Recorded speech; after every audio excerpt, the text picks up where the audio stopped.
welcome to another episode of DDW. Drunk Doctor DDW, Drunk Doctor Who. Doctor Who is a porn parody of Doctor Who, actually.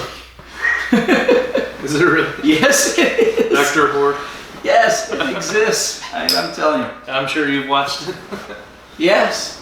What are we drinking today? Well, Russian Standard Vodka, my norm. And you? Cayman Jack Margarita, made from blue agave nectar. Alright, turn that towards the camera so they can see it. Maybe they'll want some. I don't know.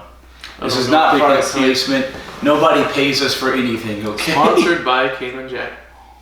No, that's a joke. Hopefully someday we will get followers and we'll get what do they call it? Sponsors. No, the Patreon. Patreon. And we'll Get use a it. Patreon page. Yeah, I've already got all the DVDs, although I'm buying the Blu-rays as they come out. But we'll use the money for the alcohol. Alright, today we watched the Celestial Toymaker, Doom, episode 24, and it's the 13th of May 2019.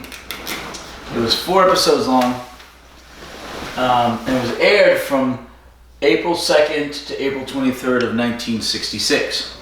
The companions were Stephen and Dodo, and the antagonist was the Celestial Toymaker.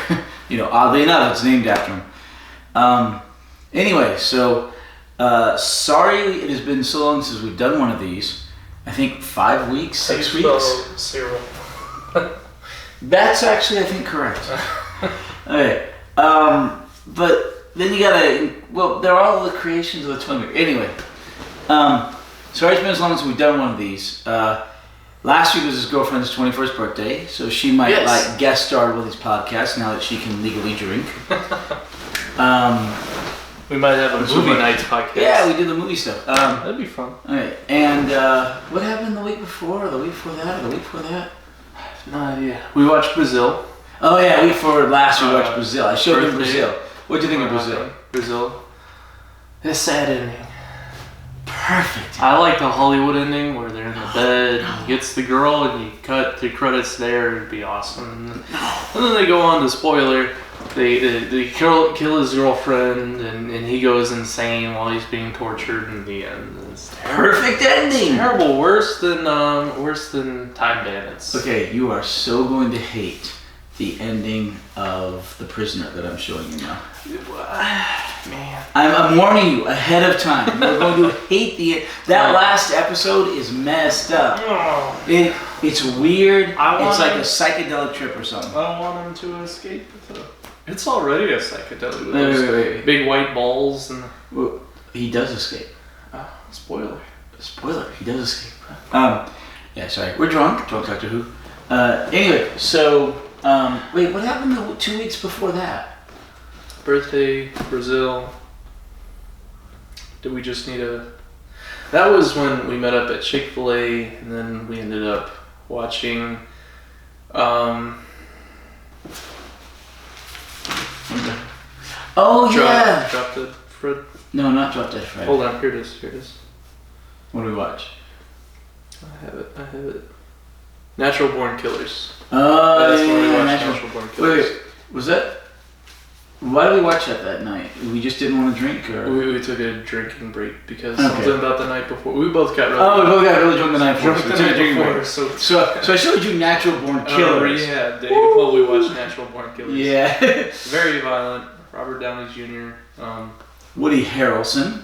The guy from Men in Black. What's his name? Jones. Yeah. Jones. Is it? Something. Yeah. Because I forget his first name, but Jones. Who's and Rodney Dangerfield of all people, and who was the young lady in it? I have no idea. Julie. She looked familiar. I know who she is, but I don't know her name. Julie. Really violent movies. Anyway, yeah, really violent movie. And I watched. I think there was a week before that like you were sick or something, or you had something to do, or. No idea. Because it was like 5 weeks, but anyway, it doesn't matter. No, was that when I was out of town in South Padre? Oh yeah, you were on vacation. I missed 2 weeks because of South Padre, because we got back and we left. So the first week, we did not want to drink because we both drank too much the night before. Second and third week, he was on family vacation.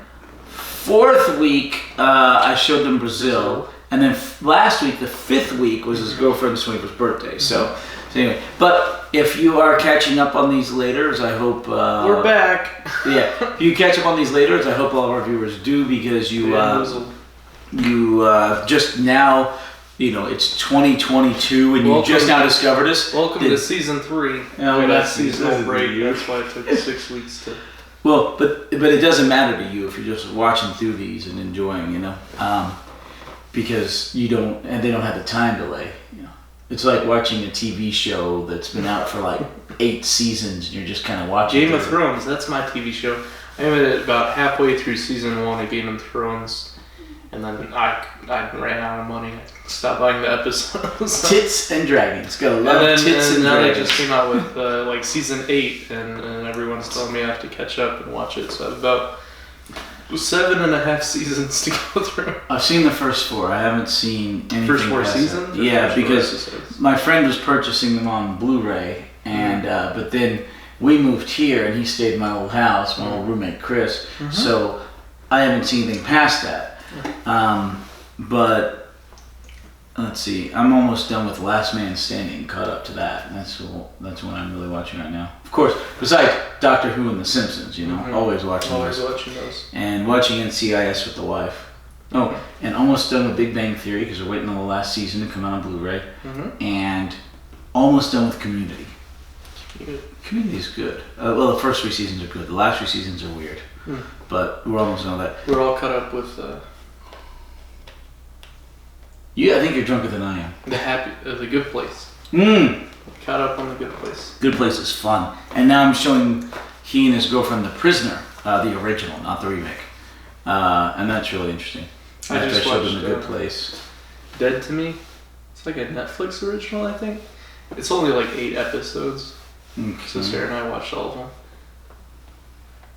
It's pretty good. Okay. I don't know about that. It just came out, I think. Okay. Just came out. Anyway, back to Doctor Who. It's been such a long hiatus that we're once again passing over the date. Oh, yeah, because the last one we passed over the date when it had aired, and this one we're passing over the dates again when it airs because our hiatus was so long. Alright, then we caught up again. We caught up again. Alright. How many more times are we going to pass over the date? Oh, at least 50 more times. Because they have a period of silence between the original Doctor Who's and the reboot. It's not a reboot. It's a revival. Revival. But there's been 2 revivals. 2 revivals? Hey, I swear I told you this. Hey, Doctor Who probably drunk. 1963 to 1989. Like literally December of 89. And it was canceled. Which is sad because it was finally getting good again, that 26th That's when season. they're going to show the Nightmare shelves when they bring back the Celestial Toymaker. But No, then it got canceled. No, That's why I didn't come back. No, that was 85. Okay. Okay. Doctor Who ran from 63 and it kept running. In the mid 80s, they tried to cancel the show. They tried to cancel. They put it on an 18-month hiatus. They tried to cancel it, but there was so much outcry from the fans that well, it is a good show, but trust me, it was much, much, much worse for wear. Did you know these go out? Well, yeah, but we've got a stone table in front of them, and you've got this other couch in front of that one. And they pull up. Wait, do they pull up? No, it's the ones that pull up. All right. But anyway, so in 1985, during the 6th Doctor, Colin Baker, all right, he's the one in the upper left that you can see, but that no one else can see. Afro? Yeah. Okay. He's got a bit of an afro, but yeah, he. What's up with all the question marks on the collars? That was something that started with the 5th Doctor, Davison, yeah, and it continued for a bit. But anyway, so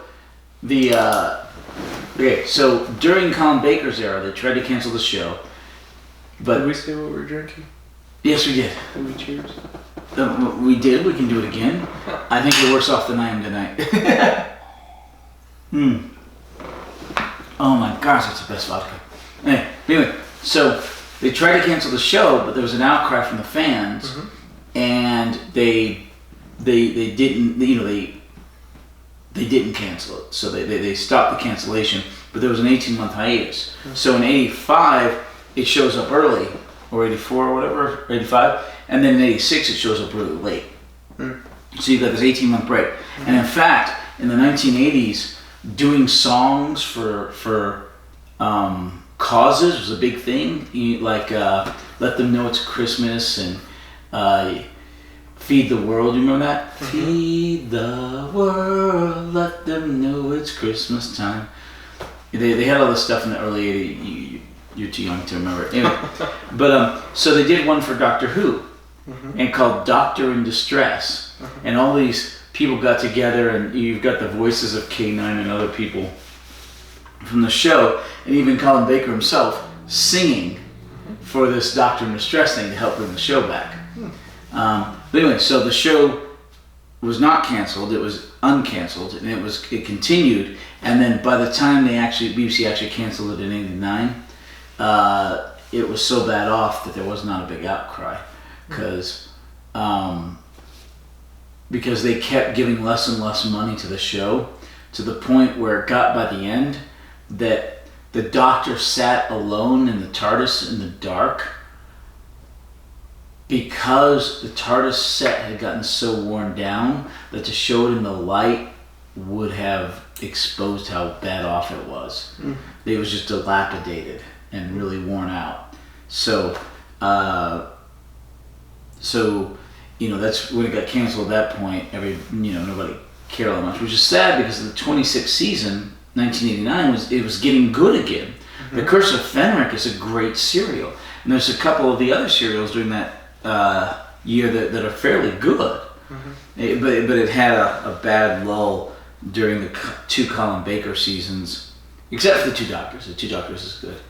And the first season or so of McCoy, Sylvester McCoy. So if you have this show that's really popular, and why would they try to cancel it? And then when they try to cancel it, it's big public outcry. Everyone likes it. They bring it back, and then they cut all the funds. Why did they do that? Why did they try to run their show under their? The head of the BBC did not like the show. And just didn't like it. Yeah, and thought it was an embarrassment, essentially, because there are certain points where the show gets, especially during the Colin Baker years, in the first year or so of McCoy, are fairly cheesy and bad. Yeah. The showrunner was Jonathan Nathan Turner. Okay, and he stuck with the show for a decade because nobody else was willing to take it on, because it was either he stay with the show or the show ends. So he stuck with it. The problem was he was there too long, and he ran out of ideas. I mean, there was a villain called the Candyman, and he was giant, monstery thing made out of candy. I mean, not the horror movie Candyman, but I mean, things just got ridiculous. Eventually you start kind of parodying yourself, like Al Pacino or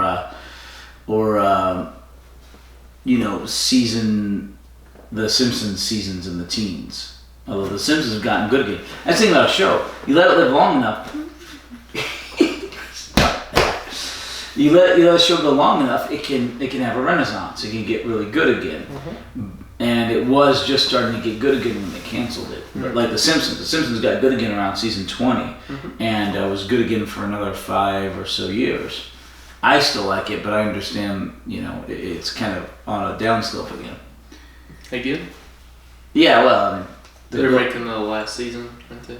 No, The Simpsons is still going. They're still going? Yeah, it's on season 30. Okay, next year, season 31, the Halloween episode is episode number 666. Oh, wow. I mean, that's just perfect. I mean, that was planned. That had to be planned. I guess.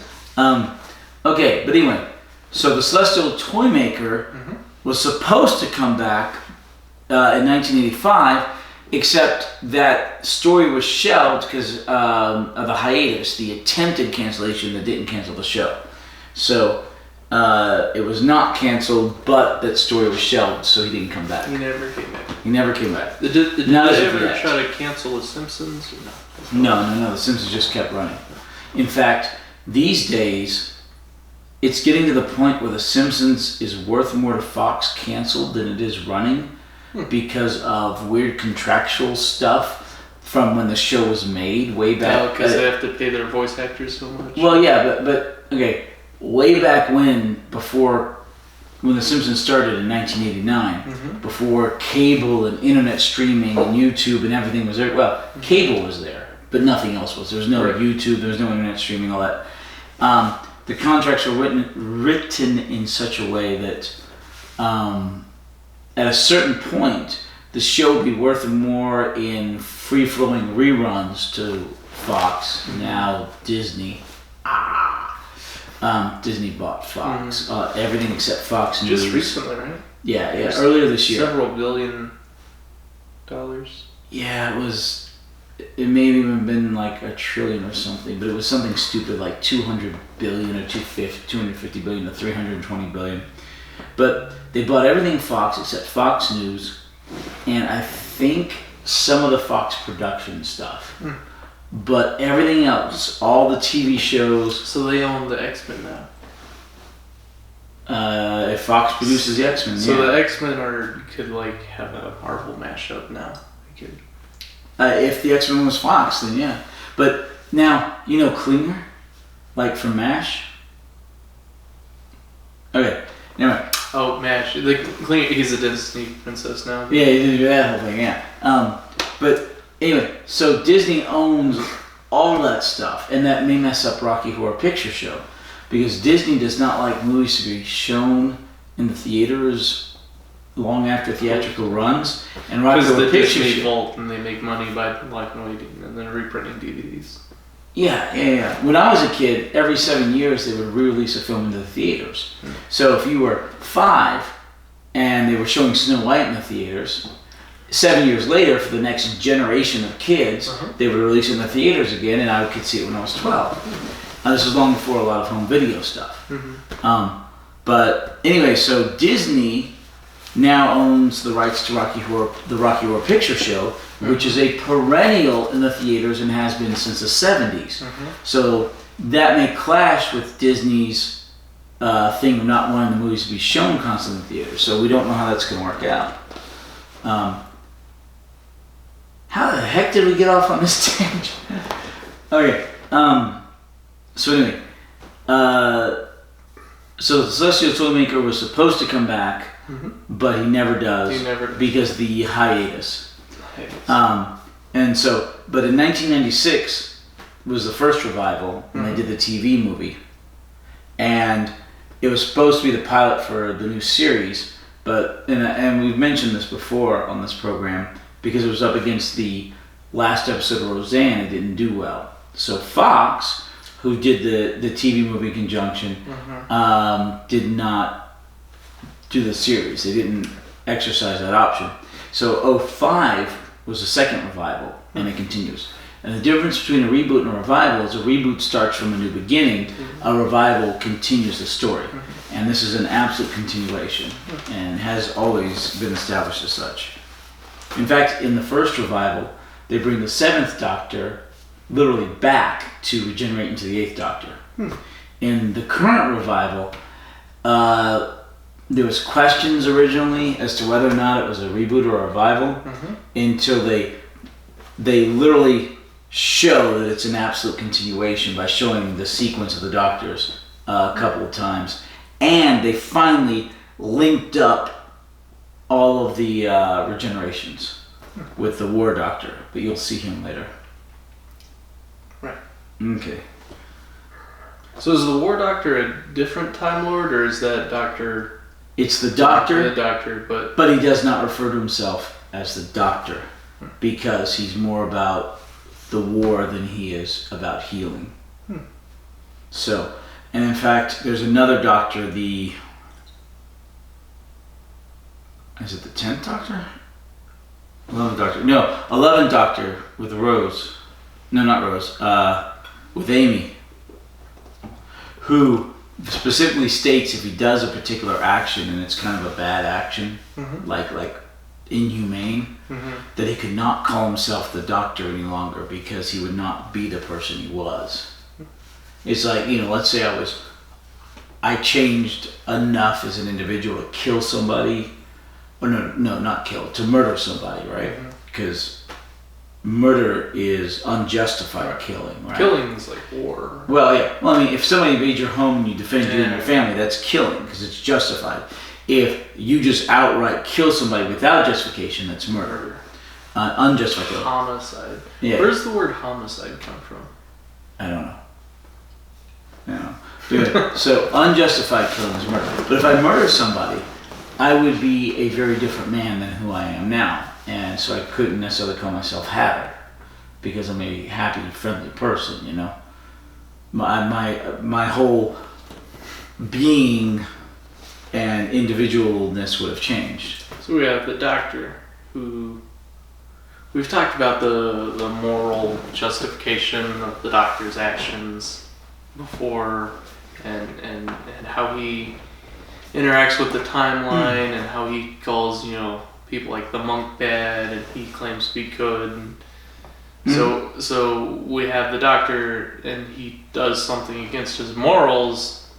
So then he just disassociates this generation with his other generations. Like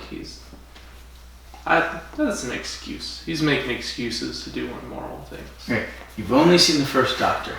Let's wait till you get down the road a bit. So when he regenerates, is he like a whole new person?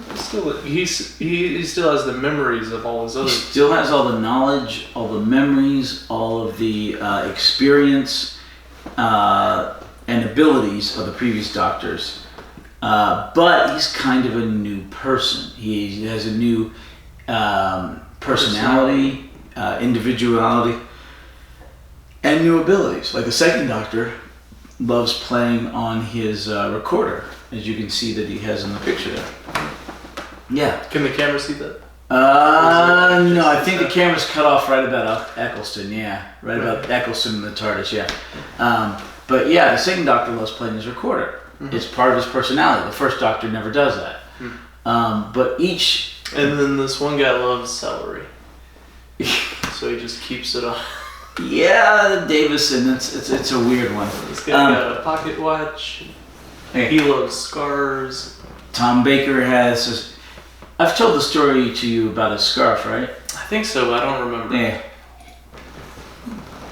So they took all this yarn to the lady at the BBC and said, make him a scarf. And they figured she'd choose a color of yarn and make him a scarf. But she thought they meant make him a scarf out of all the yarn. So she made him a scarf out of all this yarn. So his scarf is so long that it wraps around him, can go to the floor, come back up and wrap around him again. And he wears that for the first 6 seasons he's in. 6 seasons? He was there for 7 seasons. He's the longest running Doctor, both in terms of seasons and in terms of episodes. Because there were so many episodes during the Heart. Does something happen to the scarf that he doesn't wear it in the last season? In his 7th season, 1980-ish, let's see, I think 80. Because the 70s was the golden age of Doctor Who. Oh my gosh, it was good. But by the time you get to his 7th season, which I think is 80-ish, his 7th season is just not that good. Yeah, 80 to 81. 80 to 81. And starting in the 80s, the show kind of gets weird and goes downhill. And I just noticed... Here, give me your pen. I noticed a typo in my stuff here. Alright, there we go. I need to change that. Alright, boom. So, 80 to 81 is his season 18, which is his last season. And he dons a different outfit, and he looks different. And you can tell he's kind of been in the role a bit too long. And I think it's the beginning of... I think that's where Jonathan Nathan Turner started as a showrunner. But you start to see the show's decline over time. Davison's still pretty good. By the time it gets to Colin Baker, it's not very good at all. And then they cast literally a clown as the Seventh Doctor, McCoy, Sylvester McCoy. He was a clown on a children's show. Top right. Yeah. And he... Looks like a clown. He was. And he took a little while to get into the role, and it took a little while for him and his badass companion, Ace. She was a girl who could literally use a baseball bat to beat up Daleks.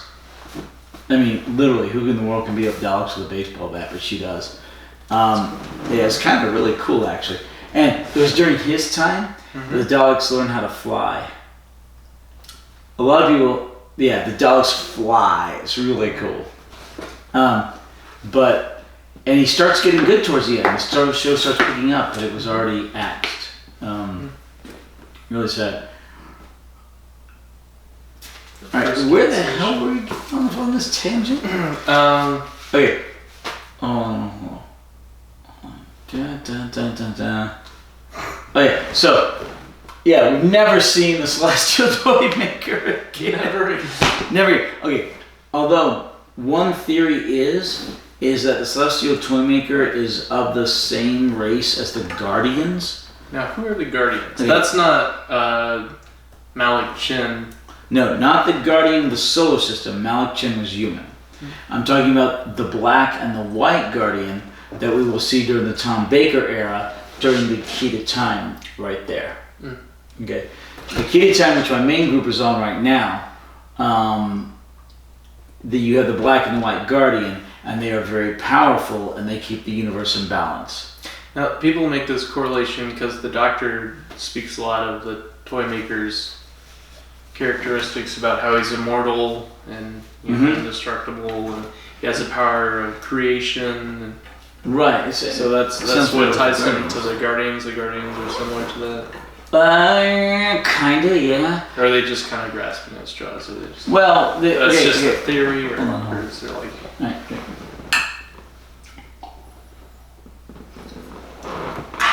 Okay, no. Alright, so you've got the Time Lords as this highly elevated, sophisticated technological race, right? Yes. Very, very old, very evolved, etc. Okay, so who could be more powerful than Time Lords? Who can invade the TARDIS space? Who can change things like that, right? And the only people we've ever seen, pretty much in the entirety of Doctor Who could do that, is a Celestial Toymaker who does it to the Doctor inside his TARDIS during this serial, and later on the Guardians. And then those alien people that like drill the lock out of the TARDIS with their tool to heat and they take the lock out of it. Okay, to be fair, it must be Guardians too. No, those are the Sensorites. The Sensorites, which are no. To be fair, that was stupidly early on, before all the rules had been laid down. So you just sweep that under the rug. Essentially, yes. Maybe Sensorites were created by Guardians because they have the power of creation, like the Celestial Toymaker, because he creates things. There's a lot of discontinuity. There's a lot of problems with the continuity of the Doctor Who universe. Continuity, that's it. There's a lot of problems with the continuity of the Doctor Who universe, and the Sensorites getting the lock out of the TARDIS is one of them. K9 is another. Or is he part of the? No, K9's not a problem. He's part of the universe. Huh? He's a robot dog. He's a different show. He's a companion that had his own show. He's a companion that had his own spin-off, K9 and Company. Is that canon, his spin-off? Yeah. But they didn't have the rights to, mention. Wait, no, hold on. Okay, in 1980, 80 or 81? 81. There was a spin-off, K9 and Company, with Sarah Jane and K9. Are we going to watch that? We will eventually, yeah, because it is canon. Okay. Where does that fit? Right here, 1981, right between the 4th and 5th Doctors. Okay, the pilot, A Girl's Best Friend, December 28th, 1981. It's just one season? Well, no, it's just one episode. They were going to do, once again, they did a pilot, and they aired it, but the pilot, they didn't like it, so it didn't continue. So they never made K9? No. Wasn't that a show? Hey, hold on. K9 and Company, the first Doctor Who spin-off, was just a one-episode spin-off, okay? Didn't get picked up. Later on, much later on, in the 2000s,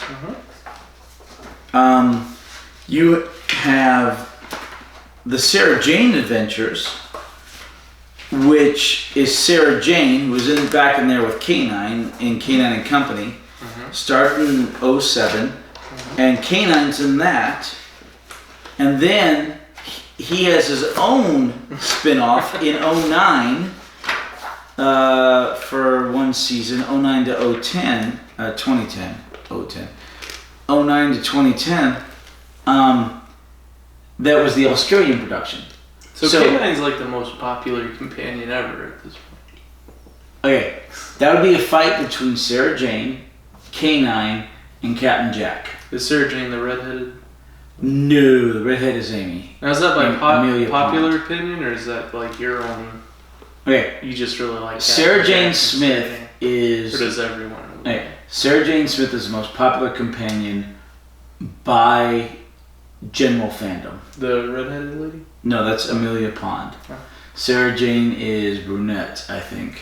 But anyway, she is the most popular companion, and she had her own spin-off with Sarah Jane Adventures.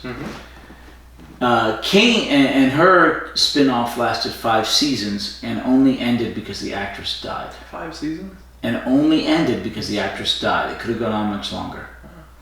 K9 is a popular companion for some people. Other people find him annoying. And he's had 2 spin-offs, but each one only lasted a single season. Well, the first one lasted a single episode, which I guess can technically be a season.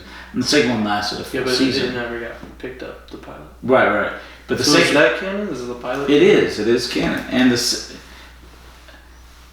Even though it didn't like air on the BBC has never explicitly stated that anything is canon. It has only ever explicitly stated that one single thing was not canon. The movies? No, Shakla. Scream of the Shakla. Okay. Oh my gosh. Someday we'll get to talking about the actual serial for It's tonight. not the actual serial. They explicitly stated that. Because he seemed like the serial that was popular in BBC or British literature. And then people didn't like that they're turning a serial, British. not cereal. All right. That's what I said. I said serial. Serial. Okay. And the British people didn't like that they're turning a popular literature character into an evil person. So they're like, it's just similar. Right. Wait, hold on. Okay. Doctor Who was being revived in the early 2000s, and they got, oh my gosh, what's his name? The guy from LA Story. And How to Get Ahead in Advertising.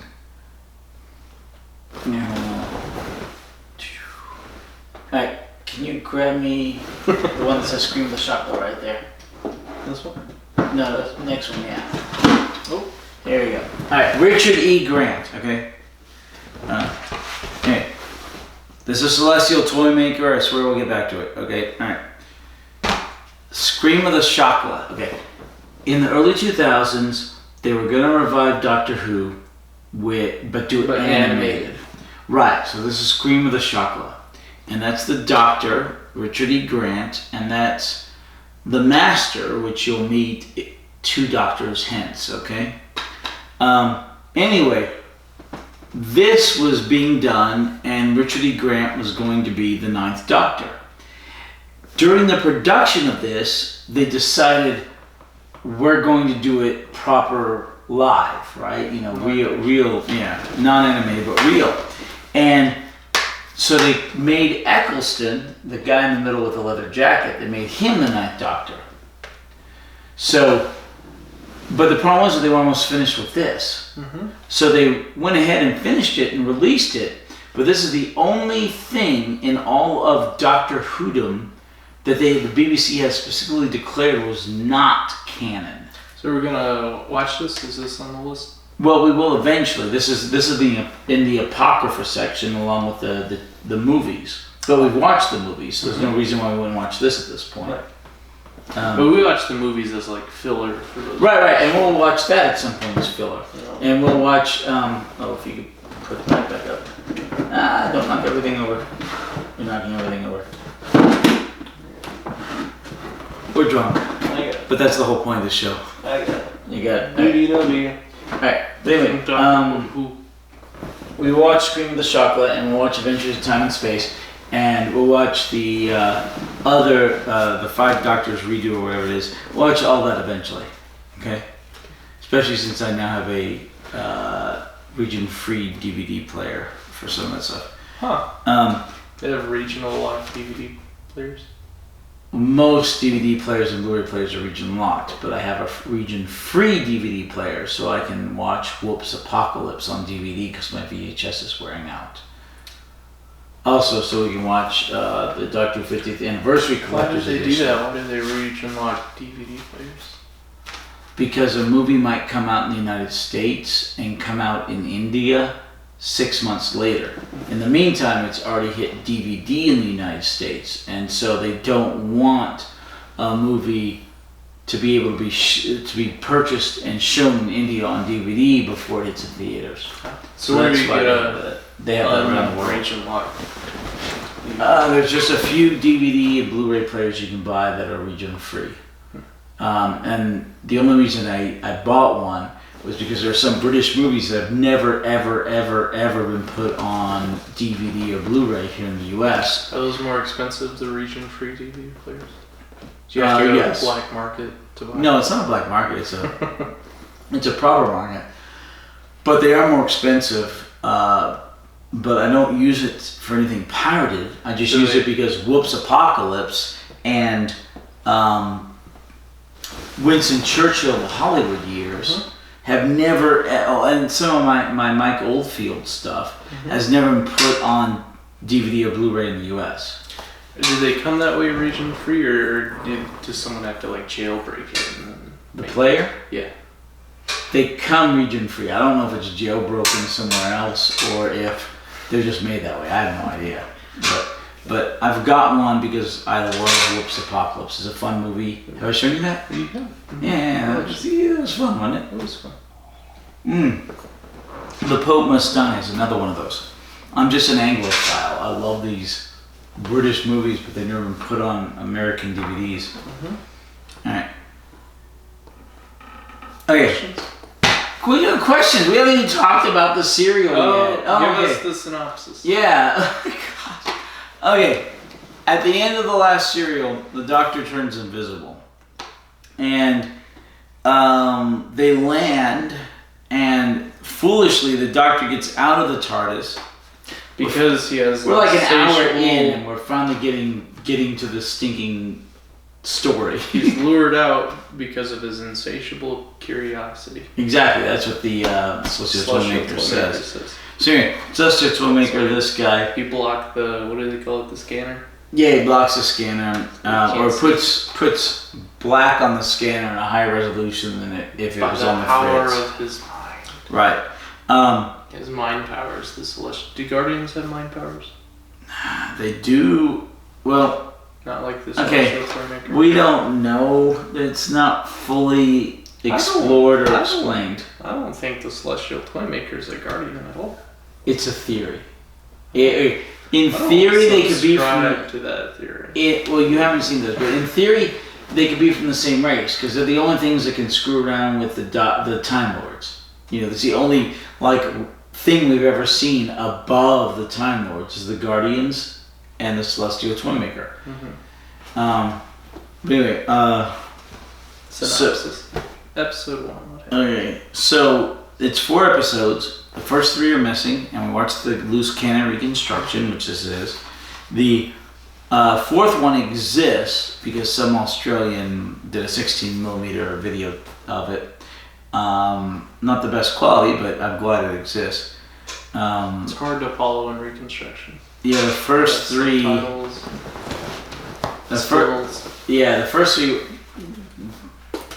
The first 3 were difficult to follow because of there wasn't a whole lot of pictures.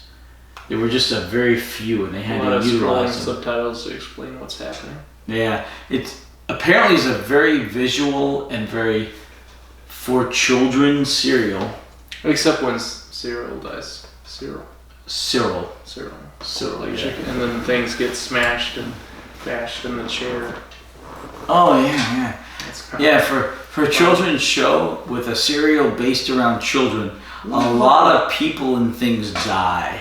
Was it like violent? Wait, like 3. And then the clowns drop dead, so I guess they die. Yeah, so she falls dead on the controls. Yeah. So like 5-ish. 5-ish. So wait.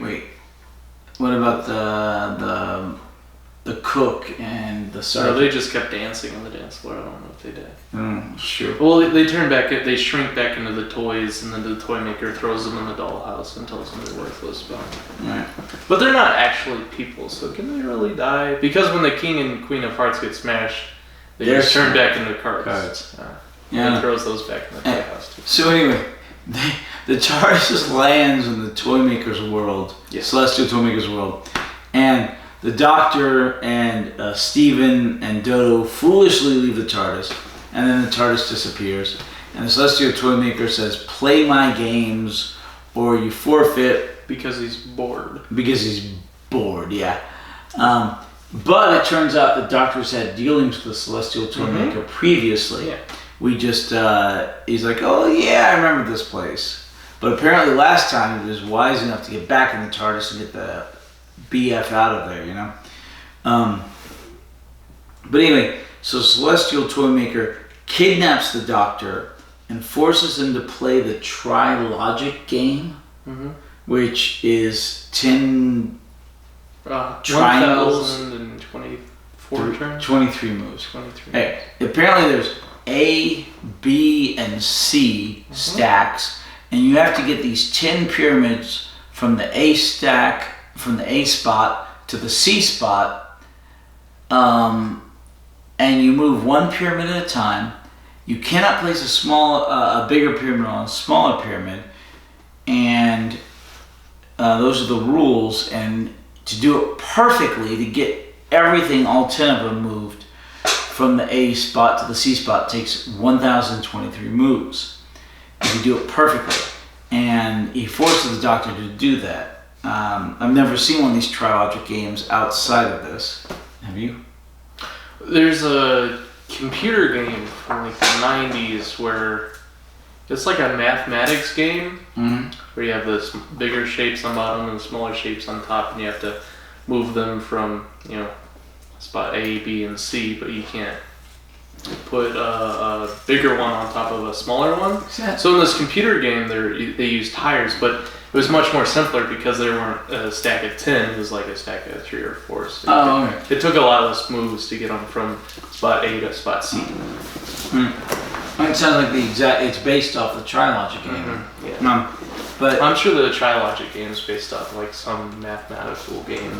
Well, it's mathematical because 1,024 is 2 to the 10th power, and there were 10 pieces.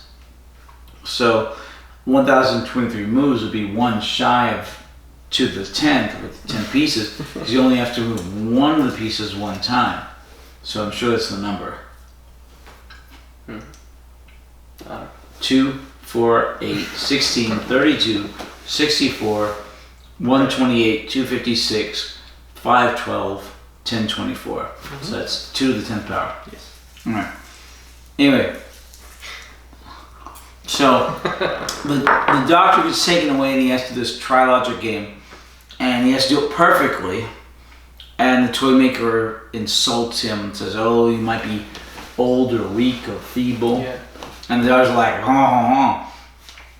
And so the Doctor is doing this, and the Toymaker takes away his powers of speech and Makes him incorporeal. Yeah, except for his hands. Except for one hand, so he can play the game. And this was done because at the time they were thinking about canceling Hartnell's contract and replacing him with somebody else, which does happen eventually. As you know, it's the first of 13 Doctors. But not yet. They renewed his contract. So for the entire second and third episodes of the 4-episode serial, William Hartnell is not seen or heard, hardly. He's got like 2 lines at the beginning of episode 2. 2 or 3 lines where they make him mute. And Steven and Dodo are forced off to play these games to try and get the TARDIS back. And there's a whole bunch of fake TARDISes. They have to find the real TARDIS, and they have to do this before the Doctor finishes the Trilogic game. So each episode they finish a particular game, and they manage to win them all. And the first one was... What was the first one? Dead Man's Bluff. Oh yeah, first one they put on blindfolds against some clowns and play Dead Man's Bluff and go through an obstacle course, but the clowns cheat. Yes. Horribly. Until they make them play fair. Right, and then the clowns lose. Yeah. Yeah.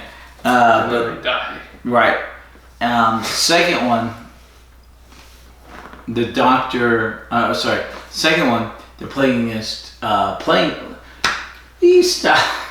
It fell out, I put it back.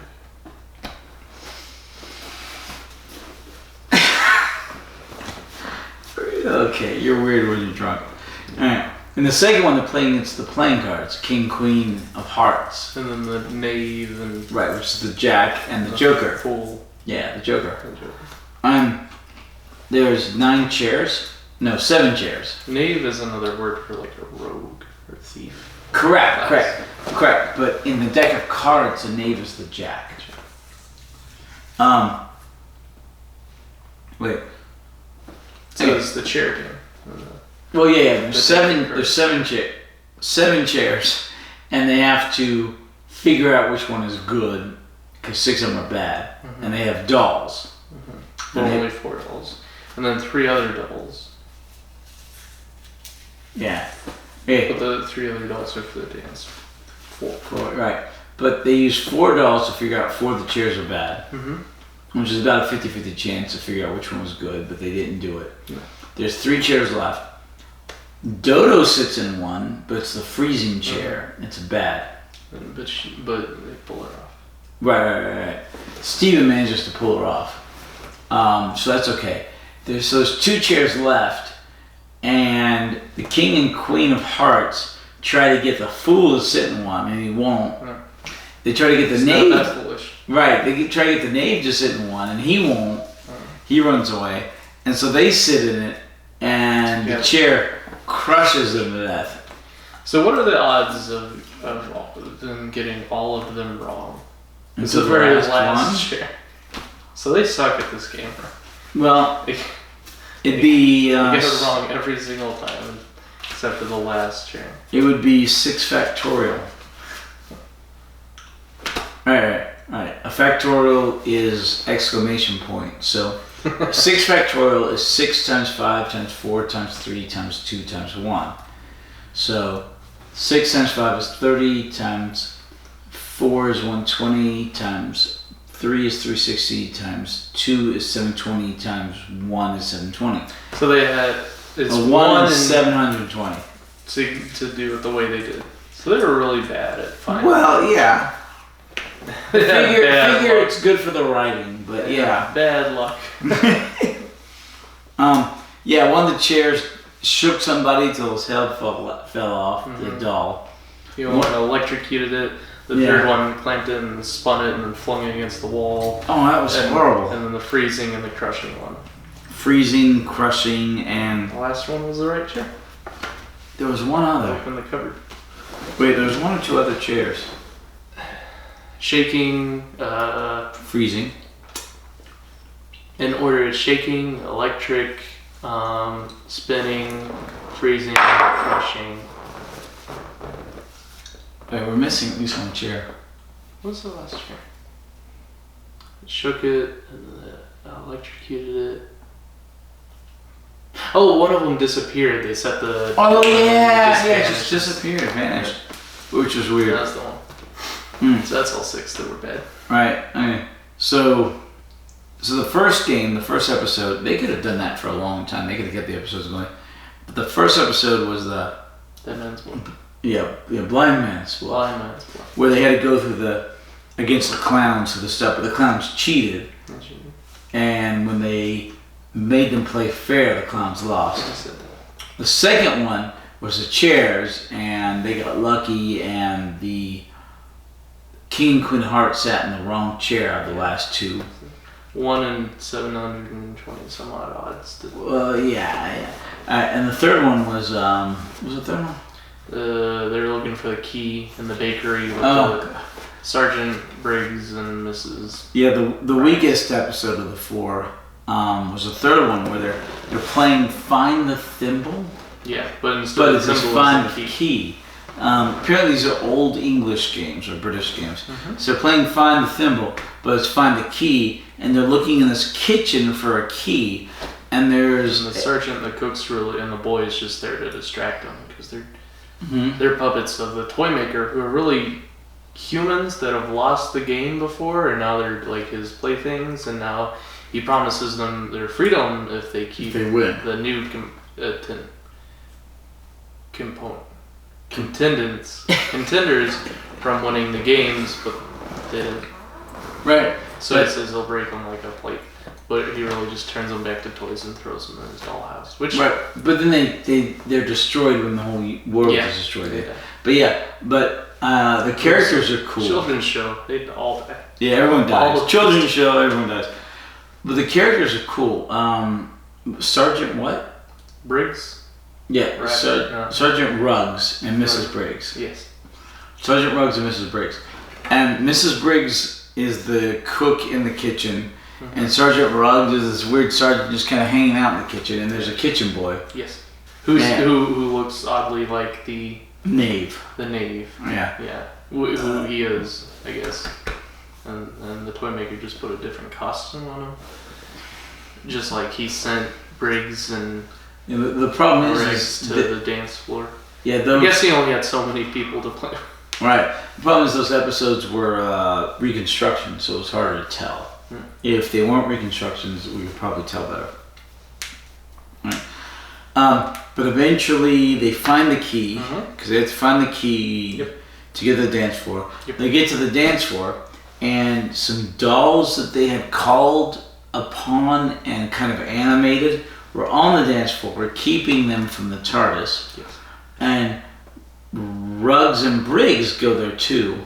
To try to keep them from getting to the TARDIS. Right. But eventually they manage to get through the dancing portion. That's so visual and we didn't get to see it. Yeah. They managed to get to the TARDIS, but once again, for the third time, a false TARDIS. But then they get to the 4th episode, and there's Cyril, who shows up at the end of the 3rd episode. He's just another Celestial Toymaker machination. Who looks like Matt? He does not look like Matt. In the face, maybe. No, Matt's... Okay, that guy seemed... The guy was much more rotund and taller. Taller? Taller and more rotund, yes. He looked like a Tweedledee, Tweedledum character. Anyway, he's super evil, which upset a lot of British viewers because they thought he was supposed to be this British literature character, and they were upset that the BBC made him evil. And then the BBC came out and said, no, he's just like that Cyril in British literature. Right. Yeah. And they play hopscotch, and the floor is electrified, and he does different pranks to try to knock him off the hopscotch stones so they get electrocuted. But then he falls for his own trap, which he slicked one stone and they slipped, and then he get electrocuted himself, and then they get to the real TARDIS. That's essentially it. Yeah, he's a Hanyak, and he. Yeah, Cyril's. We don't like him. Yeah, he gruesomely. Yeah, and he changes the rules and stuff on them, and he doesn't like to lose, but he falls for his own trap. Yeah, and they're playing hopscotch on these triangles that are separated by feet. Yeah, and they have to jump from one to the other. Numbered, and they don't make any sense because they keep skipping numbers. Well, they skip like number 5 or something completely. Bad writing. Poor writing. But the floor's electrified, and then, like I said, Cyril falls for one of his own traps, which was some sort of slick powder on number 11, and then he falls and hits the floor and dies. Children's show. He's electrified. Other people were crushed. Other people were just decommissioned. Children's show. Spun, shooken. Yes. Well, those were dolls. Yeah. The clowns just dropped in. Yeah. But anyway, so they get to the TARDIS just before the Doctor is about to finish his trilogy game, which they needed to do. So the Doctor leaves the trilogy game on the last move, goes there, and goes in the TARDIS, and the Celestial Toymaker is, if you can't leave till you make the last move, because the last move will set the TARDIS free. TARDIS will not leave till you do that. And the Doctor's like, well, if I do that, the world's going to implode, and we're in the world, so I don't want to be out there to make the last move. I have to be in the TARDIS. And the Toymaker, he says he's a sore loser. So if someone wins, it destroys my world. Well, the destroyer must be also destroyed. Right. But he wants the world destroyed anyway because he's really bored. Yeah, he's bored of that world. He wants to make a new one. So it's really weird. So this isn't the best serial. If it was like the best all part about there, it might be much better. Is the Toymaker. He's an interesting character. Everything else is weird. Right. I'd love to see him come back though. Eventually. Yeah, he never will.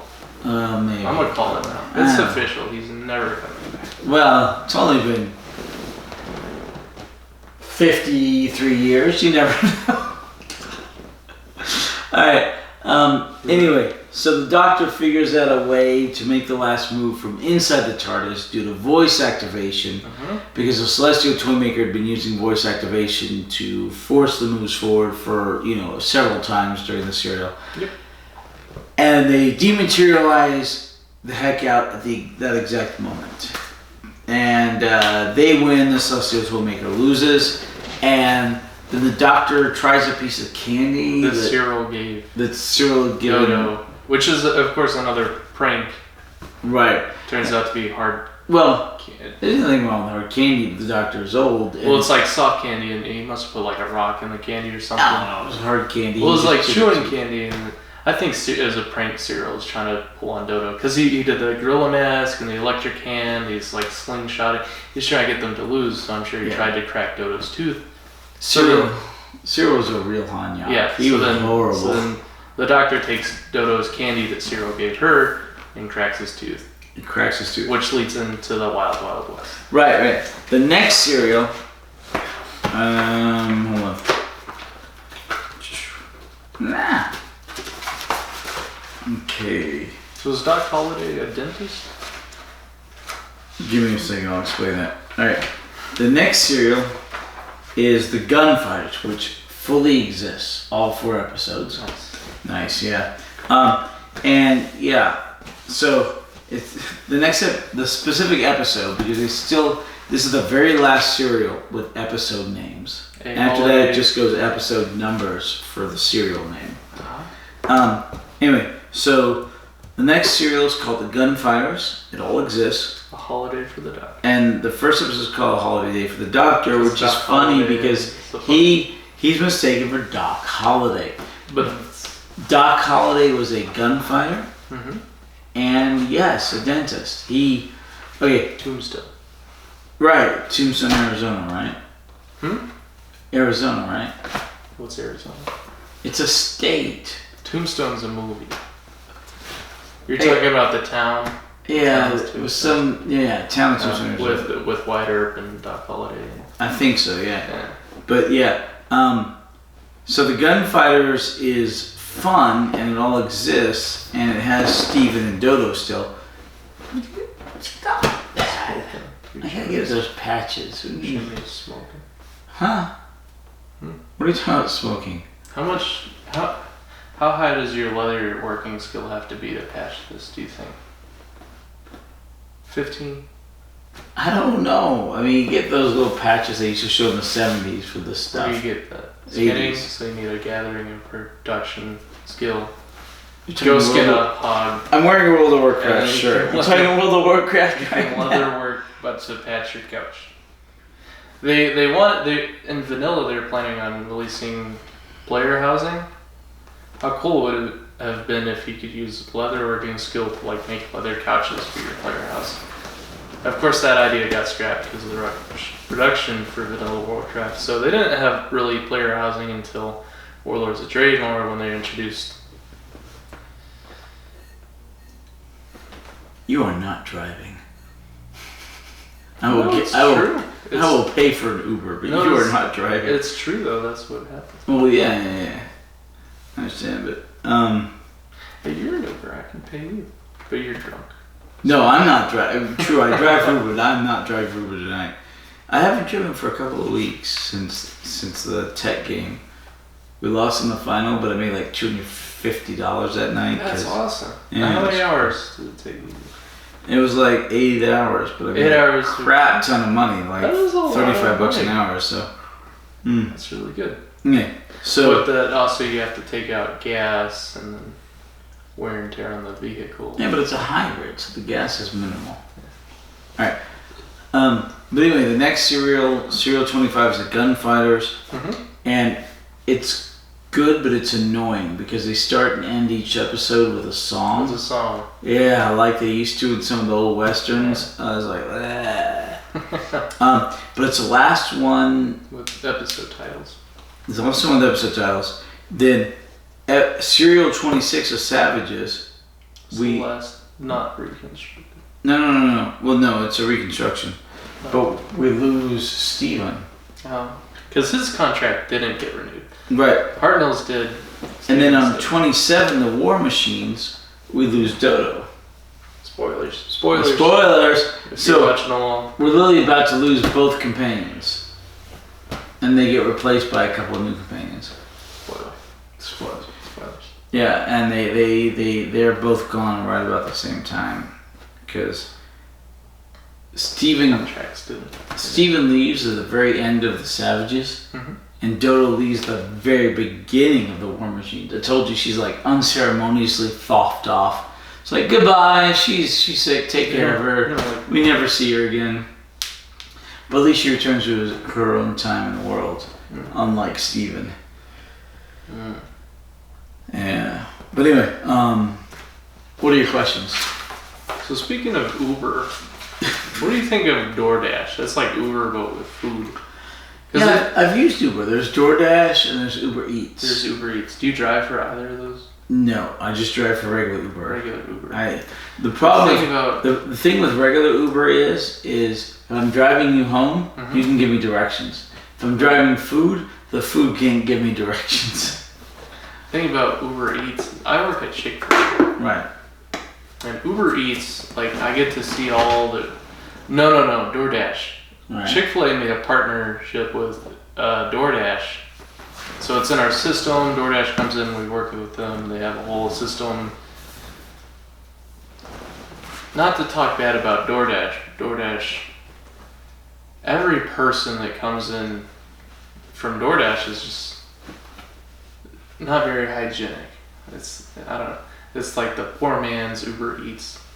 I don't understand what it is, but like they come in and they're not wearing shoes and they work for DoorDash, or like I've seen someone wearing flip-flops? No, just like barefoot, and like I've seen DoorDash people come in and they just have like dirty hands, like soot all over their hands. It's like you should not be handling food and delivering food. And like DoorDash people come in and they're smelly. I don't know what it like. Maybe DoorDash just doesn't have as well of a vetting process for hiring their employees as Uber does, but they're all just really maybe they get the weird people. Yeah. I mean, I've used DoorDash. I have it on my phone, and I've used. I wouldn't. None of their drivers have ever come in and seemed very. I haven't used Uber Eats all that much, but I've used DoorDash more. But if you want my opinion, use Uber Eats. Okay. DoorDash I don't like any of their drivers. They're all unhygienic looking. I had Chick-fil-A today. Listen, I ate there for lunch. Did you use a coupon? I sent you a coupon. Oh, those are all used and gone. No. I used I appreciate that. No, when you have the cookie thing. Yes. Buy the cookies, get a free meal, which is worth more than the cookies. Right. I bought 10 things of cookies. You better use those before they expire, I think. They don't expire until May of next year. Because they can be really bad at that. I had a customer come in, she went through the drive-thru, they messed up her order, so she got home, she realized they messed up her order. She calls the restaurant, she's like, y'all messed up our order. And they're like, oh, I'm so sorry, we want to make this better, we'll send you coupons in the mail. She's like, okay, that works. They send her coupons in the mail, like a couple of salad coupons. She goes through the drive-thru to, replace her meal that we messed up with the coupons we sent her. Mm-hmm. And I don't know this. She just hands me a coupon, and it's like, oh, it's expired. And the policy is, we're not allowed to use expired coupons.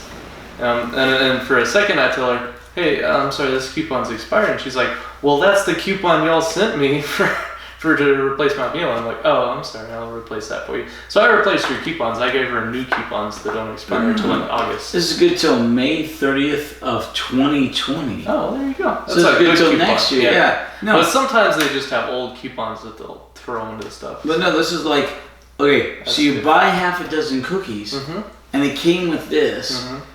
And this is worth more than the half a dozen cookies. Is. Yeah, that's a great deal. So I bought 10 half dozen cookies, 5 dozen cookies. And you're making money. Right. And so I got 10 of these. I gave 5 to my wife and 5 to me. And Chick-fil-A does that because Chick-fil-A is still making money. They're just making slightly less money. Right, but I'm like, so it's a good why is everybody not buying crap tons of these? They're amazing. And I have a mobile app that's going to be too fun. I'll take them. But wait till I come back. For more cookies? Yeah. Oh, from vacation. Yeah. But yeah, they only last 30 days when I send you. You could the Chick-fil-A. Where are you going? I don't know. Anyway, it's not worldwide yet. Not yet. Hey. They have they are branching out to, I think, Canada, but mostly Chick-fil-A's just Mexico? Here in America. Yeah, I think they're going. They have plans like 2020. They're going to like maybe Mexico and Canada. Mm-hmm. What are the questions you have? I wrote down something about. We talked about the BBC attempting to write out Hartnell and contract renewal and Steven. Right. But they kept him. They kept Hartnell for at least a few more serials. Here's something that it doesn't really relate, but why doesn't the Doctor or the TARDIS have any sort of weapons or like self-defense mechanisms? They have a lock on the door, and that's about it. They have like it's a time travel machine, so of course it has like, it tries to blend in, so it has things like chameleon circuit and locked doors, but it doesn't really have any self-defense mechanisms, and the Doctor doesn't have any weapons. He has a sonic screwdriver eventually, which is like to get through doors, right, but it's not really a weapon. Why doesn't he have any like self-defense weapons for like when he's under attack by like the Daleks? That'd be useful. He has tons of technology, right? So why wouldn't he have design a weapon for anti-Daleks? Hey, generally speaking, the Doctor is non-violent. I mean, we've seen the Doctor in violent modes. He can respond to violence with violence for his own self-defense, let's say. Correct, and even the first Doctor, like in the Romans, helps beat that one guy to death with this cane. Well, he knocks him out. We don't know. Right, we don't know if he's dead or not. Or when that assassin comes because he thinks he's this lute player. Right, but he just, he has great self-defense knowledge, and he sort of plays around with a guy who's not trained in hand-to-hand presence of mind. Yeah, so he flips him around and he tosses him out a window or something. Right. Defenestration. Yeah, but he saw that the assassin who's sent to kill him as not a threat, so he just kind of disarms him and shoves him off. But but he's capable of like hand-to-hand combat. Right. Especially the third Doctor is Vesuvian foo, just seriously, Vesuvian jiu-jitsu. So you said new generations of Doctors keep all the skills and knowledge of previous Doctors. So that one Doctor, Vesuvian Foo, he has the combat skills. So. Do we see that come on later on with other Doctors? Occasionally, not generally. Yeah. But the third Doctor, the gentleman's Doctor, right? No, white hair, right there. Yeah, that's him. That's Pertwee. He's really good. Yeah. So why no weapons? Why doesn't he have anti-Dalek weapons? Generally speaking, the Doctor prefers to solve things with his mind, not with physical force. but occasionally he does resort to it. Yeah. He defends himself. He defends others. So why wouldn't he put self-defense mechanisms in place for like Daleks and stuff? He just never has. I think it's his reasoning is that it's a last resort, and he doesn't want to have to plan for a last resort. Although, at certain times, like with the War Doctor, he does. But he's no longer the doctor. Yeah, the War. Okay, going back to the discussion from earlier, you had the first 8 doctors. 7 doctors. 8 doctors. Then you have the War Doctor, which is kind of a erroneous nomenclature because he's not really the Doctor, but he is. Same individual, but doesn't call himself the Doctor. And he's played because he's taken on like a new persona of kind of someone he's who fighting. He's fighting the time war. Who's someone who doesn't represent the characteristics of the Doctor. Right. So he takes on a new. He's fighting the time war, and it's really, really big and crazy looking. He has an awesome trench coat. Oh my! No, and he's played by John Hurt, and he's amazing. John Hurt was a great actor. And is he canon? He's canon. Oh, of course, yeah. And like I said, there's only one thing that's not canon, which is. But he doesn't last very long. How long does the War Doctor last? 1 episode. Just 1 episode. The 50th anniversary episode. So he's a generation or regeneration of the Doctor who's just 1 episode, and then it goes on to the next regeneration. Well, yeah, but who knows how long the time is for that? We only get to see it for 1 episode. Right, but then you have the 9th Doctor continuing. Yeah. But anyway, so the War Doctor's not in that number. It goes from 8. Right. The joke is he's like 8.5. Okay. 8.5. Right, 8.5. Yeah, and then continue. What the heck were we talking about? The Doctor's mindset of last resort. Oh yeah. Weapons. So yeah, he's not big on weapons. Yeah. He wants mostly to figure things out, do things peacefully, do things with your brain, and he's like that pretty much the whole time. Do you need a refill? No, I'm okay. You should go get a refill. But you are not driving. Get a yeah. All right. What's your next question? Why does the Celestial Toymaker says he covered up the screen so the Doctor would be lured out of the TARDIS because of his insatiable curiosity. But the Doctor explains it as, I feel like I'm meant to be here and we have to face up to this. Why does he talk that way? Like, hey, we should just jump in the TARDIS and leave, we can avoid this whole situation. And the Doctor's like, no, I feel like I have to be here and we have to face up to this. Was he just saying that because he was curious? Or he's just making excuses? Deus Ex Machina? Deus Ex Machina? Deus Ex Machina, Hand of God. Mm-hmm. I mean, they needed the Doctor to interact with the Celestial Toymaker, so the writers created a reason for him to interact with the Celestial Toymaker. So the Doctor did what he did because he was just they curious. Needed that. Yeah, he was curious. So he's just BSing with companions about no, have to face the writers wanted him to do this. Otherwise, they don't have a show, So the Doctor's saying, I feel like I have to be here, and I was meant to be here, and we have to face up to this. He just says that because he's curious. Well, because he's curious, and because that's the only way for this to occur. This is just BSing with the companions. The companions are smarter, because they could have avoided that whole controversial interaction with the Celestial Toymaker. He's not BSing the companions, but it's what the showrunners need to happen for the story to occur. He's BSing the companions. Alright, what's next? Speaking of the Toymaker, he has mind powers and creation powers. Yes. And you think that links him to the Guardians? I don't think, at least.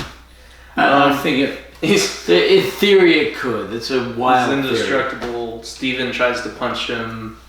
The Doctor says that's not going to work. He uses the power of his mind. He uses your strength against you. So he hurt his shoulder because he tried to punch the... He hurt his hand. He hurt his hand because he tried to punch the... He had a force field or something. So the Toymaker also offers the Doctor an ultimatum of, kind of like Satan tempting Jesus after his 30 days of fasting. The 40 days of fasting. The doctor is about to finish the game, and the Celestial Toymaker says, "I can offer you power to corrupt." And he's trying to destroy. He's trying to tempt him from going back to the TARDIS. He's trying to tempt him to stay. What is the nature of the Toymaker that makes him celestial and able to offer, bestow powers upon people? Actually, you think he's some sort of deity? I think he. That's what I said. He's guardians, and then you have the Toymaker. Right. That's what I said. You've got the only powers with levels above the Time Lords in the entire history of Doctor Who have been the Toymaker and the Guardians. So he's like a celestial being. Well, who's just having fun with people. Right. He's like the trickster god. You ever play Elder Scrolls? Or he's like Sheogorath, the god of chaos. Or Loki. Or Loki. Trickster. But I never equated the Celestial Toymaker to Satan before with his tempting of the Doctor directly. That's interesting. I can give you all this power. Yeah, it's interesting. Maybe the Toymaker is Satan. Because he's like a celestial being. He's not just the Toymaker. Well, celestial. It could be an allegory. He's like a corrupted deity. It is allegorical. Maybe he is Satan. I don't know. We've never seen him again. It's just terribly boring. Okay, the reconstructions were slow, but eventually we'll be past reconstructions. Eventually we'll get past the second Doctor with all the reconstructions.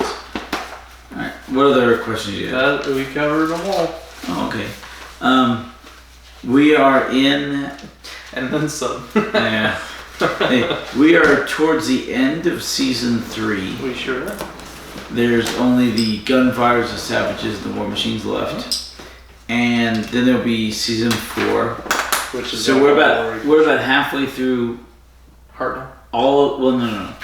We're almost done with Hartnell. Oh, all of the... But we're almost halfway through all the reconstructions. Oh, okay. And then it'll be all existing once we get to Pertwee. I like that. Yeah. And some of them will be animated. The Power of the Daleks has been animated. The Macro Terror will be animated October 8th. We may see it animated by the time we get there. French Revolution, what was that called? Was animated.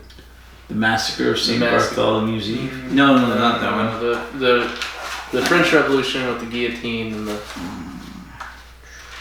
What was that called? The Reign of Terror. The Reign of Terror was animated. Yeah. That was awesome. Well, I think there were a couple existing episodes. But was that a official animation, or was that like a loose canon animation? No. All the animations that we have seen are official. Yeah. Are there unofficial animations? There are for a couple of things. You ever watch those instead of loose canon? I've watched them, but we're not going to watch them for this. Okay. Like the Journey to the Unknown. Mm-hmm. There's an unofficial animation by a guy who found some old missing episodes and brought them back to the BBC, who is trying to help. And he has animated that and a couple other things, but they're not canon. Well, the story's canon, the audio's canon, the animation, whatever. Because it might have visuals that were like unofficial. Possibly. It's all kind of vague, But, anyway. Any other questions? You want to talk to him about World of Warcraft? Playing World of Warcraft? What are your thoughts on World of Warcraft? I mean, Return. When was the last World of Warcraft t-shirt. When was the last time you played World of Warcraft since you quit last? I hadn't played for a couple of years. So. And I'm playing again for the last couple of weeks. So that was with a friend. Legion. You played Legion. Was the last? Yeah. No, I played the Warlords of Draenor. Whatever the last expansion was, I played about halfway through it. Legion, I think. Yeah. Okay, sure. And now I'm playing whatever's the new one. I bought the new one. Battle for Azeroth. You're playing Battle for Azeroth. Right. And I'm playing through it on level 113. And you enjoy that? So you're like 3 levels into the new expansion. Right. You enjoy it? You like it? It's fun. What's your main? What's your class? My main's a Holy Spec Priest for healing. Alliance or Horde? Alliance, of course. Of course. How about you? For the Alliance, yeah. I haven't played since Mist of Pandaria. Well, so I've been I did not like miss the Panda since era. like 2014. Yeah. Mechanically, it was a good expansion because they improved a lot on class mechanics and plaything. Lore wise is they introduced a whole lot of storytelling that was pretty bad, and the pandas and they really simplified the game and brought it down to where the classes aren't as unique anymore. They oversimplified a lot of things. I didn't like hi, I'm a great hero who's killed all these other big bad guys. Mm. But now I'm gonna harvest turnips for you. Yeah. And I will level by harvesting turnips. It's just silly. Yeah. So the storytelling was very bad. There were ups and downs, mostly downs. But I think it moved the game in the direction where it is now. You like Battle for Azeroth though? Yeah, I'm enjoying the new expansion. I heard a lot of people who reach in-game, really think it hits a rut. There's not enough in-game content or something. I don't know. I'm just using it to kill time. The Azeroth system. Yeah. Okay. So it's like your schedule when you play World of Warcraft. Yeah, I'll play Terraforming Mars or World of Warcraft on one computer screen, and I'll have a movie or a show like Last Man Standing or The Simpsons or whatever running on the other screen. Okay. That's just your downtime. Yeah, it's my relax late in the nighttime between work and going to bed, So, what about you? Well, I just built a PC, and it's not finished yet. I still have to install the operating system. Windows 10? Mm-hmm. Yeah, 64-bit Windows 10. I think I've got Windows 7 on this computer. Yeah, I really prefer, I think Windows 7. Well, I think 10's a better system, but I don't have it. I just have 7. I just don't like the desktop and the... I don't know, it's different. It's different from when I was raised. And you have the home button down here, the start button. You have the desktop. You were raised. Let me tell you about BASIC. Vista? I think No. Vista. BASIC. Windows 98 was when I started. What's BASIC? What's Windows BASIC? No, it's not Windows BASIC. It's just BASIC. Oh. There was a computer language called BASIC. The black background with the green text. Are you talking about like Commodore 64? I don't know. Essentially. When you played Timex Sinclair 2000, Commodore 64. What's that type-based adventure?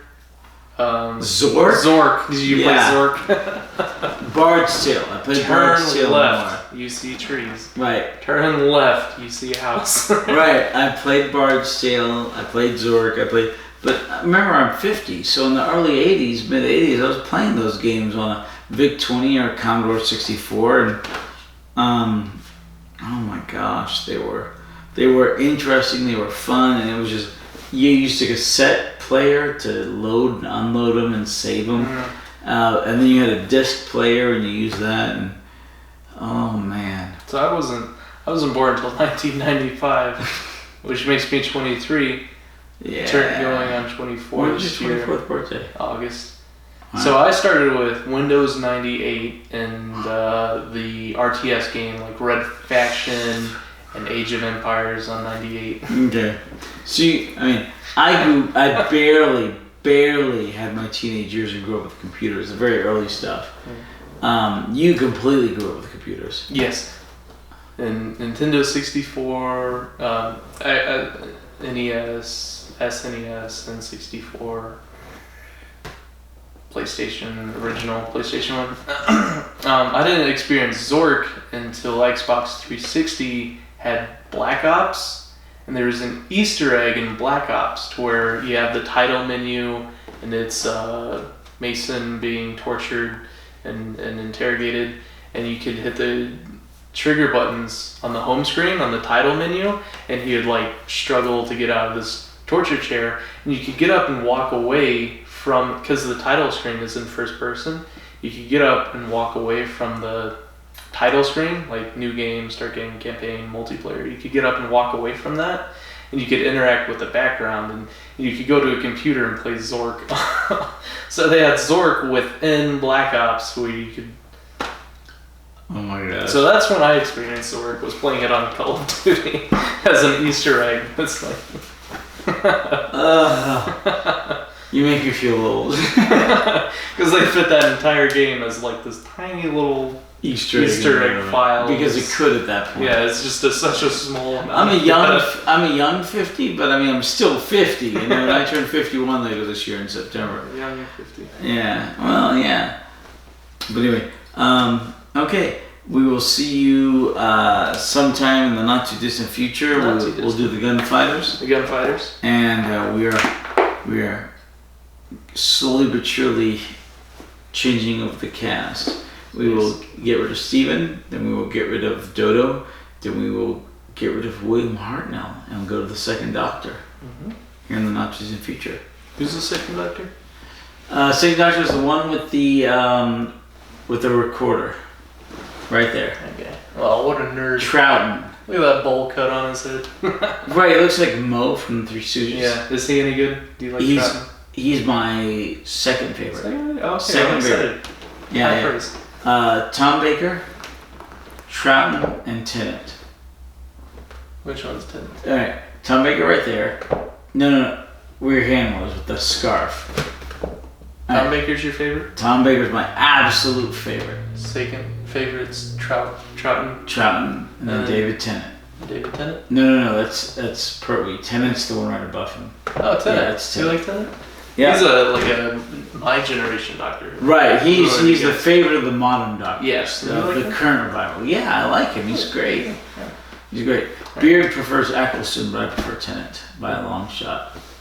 Cool. Alright. Anyway, thank you so much. Hope you enjoyed this episode, and I hope we didn't ramble way too much. We certainly did, but that's okay. We covered relevant, nerdy topics. So if you're watching Doctor Who podcast, you're also curious about World of Warcraft and probably whatever else. So yeah, probably. Thank you once again for joining us. Don't forget to like, comment, subscribe. We're just making up your bell notification. Wait, with the Give us your firstborn. What? Alright. Bye. We'll see you in the next episode of DDW. Drunk Doctor Who's Drunk Doctor Who.